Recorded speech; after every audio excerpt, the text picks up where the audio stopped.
January 15th, 1919. A warm winter day in Boston's North End. Workers are going about their business near the waterfront. Suddenly, a sound like machine gun fire rips through the air. Then, a wall of death, 25 feet high, moving at 35 miles per hour.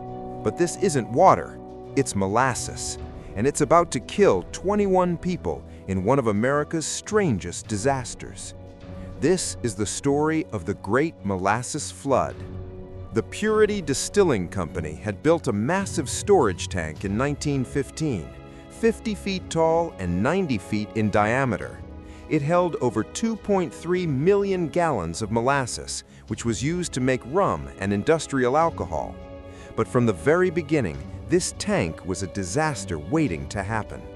The company had rushed its construction, and residents complained that molasses constantly leaked from the seams. On hot days, children would collect the dripping molasses in cups. The tank groaned and creaked so loudly that neighbors became used to the sound. The company's response? They painted the tank brown to hide the leaks. By January 1919, the tank was filled to capacity. The days before the disaster had been unusually cold for Boston, with temperatures near 0 degrees. But on January 15th, something strange happened. The temperature suddenly shot up to 40 degrees Fahrenheit. Inside the tank, the molasses began to warm and expand. The metal groaned louder than ever.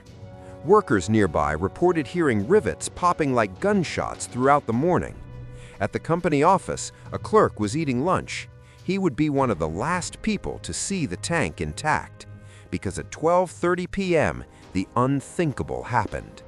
Witnesses said it sounded like a roaring elevated train mixed with the rapid fire of a machine gun. The rivets shot out like bullets.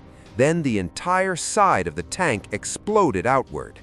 2.3 million gallons of molasses, weighing 13,000 tons, burst forth in a wave 25 feet high. The force was so powerful it lifted the tank's base off the ground and hurled it against the supports of the elevated railway. The wave moved at 35 miles per hour, destroying everything in its path. Entire buildings were ripped from their foundations. Steel support columns of the railway snapped like twigs. Horses, wagons, and people were swept away in the sticky brown tsunami. The North End became a scene of absolute horror. Buildings were crushed under the weight of the molasses. A firehouse was demolished, trapping firefighters inside.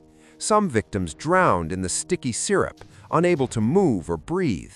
Others were crushed by debris. The molasses was waist-deep in some areas, making rescue almost impossible.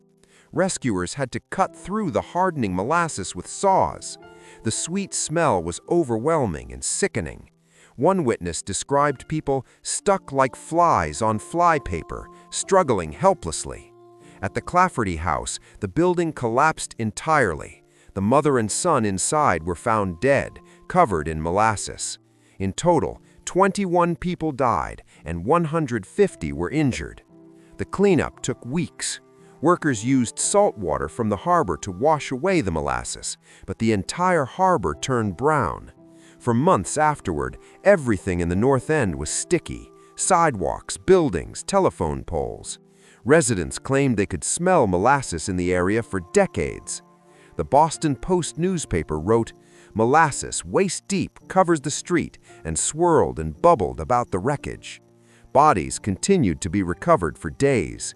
Some weren't found for months, trapped under debris and hardened molasses. The city deployed over 300 workers for the cleanup, using shovels, saws, and even seawater pumps. The legal battle that followed was one of the longest in Massachusetts history, over 3 years. 119 people filed lawsuits against the Purity Distilling Company. The company tried to blame anarchists, claiming they had bombed the tank. But the truth was simple and damning: corporate negligence. The tank had been poorly designed and shoddily constructed. No architect had been consulted. The steel was too thin. The rivets were substandard. The company knew about the leaks and did nothing.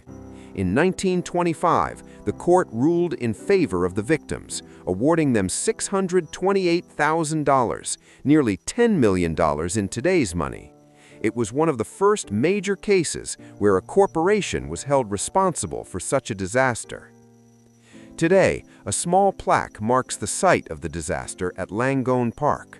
On hot summer days, some Boston residents still claim they can smell molasses in the North End, though scientists say this is likely psychological.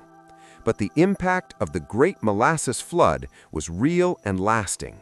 It led to stricter building regulations and safety standards across America. Engineers now had to certify the safety of structures with signed documents. The disaster proved that corporations couldn't cut corners without consequences. 21 people died in what sounds like an absurd accident, but it was entirely preventable. The Great Molasses Flood remains a dark reminder that tragedy can come from the most unexpected places, even from something as sweet as molasses. The Great Molasses Flood, January 15, 1919. A disaster so strange it seems like fiction, but every word is true. 21 lives lost, 150 injured, an entire neighborhood destroyed, all because of greed, negligence, and a tank of molasses. History's darkest stories often come from the most unexpected places. If this story touched you, like, share, and subscribe for more stories.